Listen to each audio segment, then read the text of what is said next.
Meglio una città con flussi di persone ridotti ma costanti che una Treviso presa d'assalto per qualche mese e poi improvvisamente svuotata. È la linea che amministrazione comunale e categorie economiche tengono salda per motivare la scelta compiuta un anno fa di non sottoscrivere il progetto a lungo termine di Marco Goldin, impegnato ora ad allestire altrove le grandi mostre che aveva pensato per la Marca.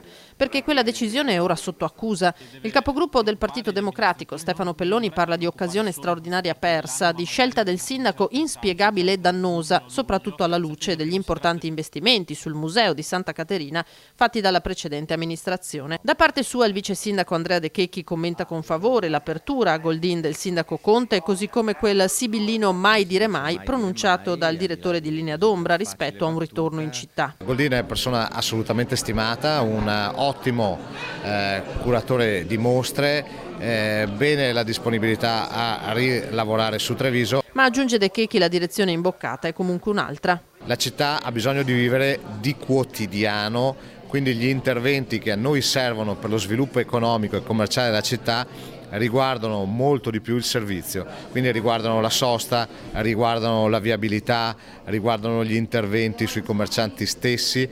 Certamente le mostre e i grandi eventi sono un elemento importante che si aggiunge a tutti gli altri.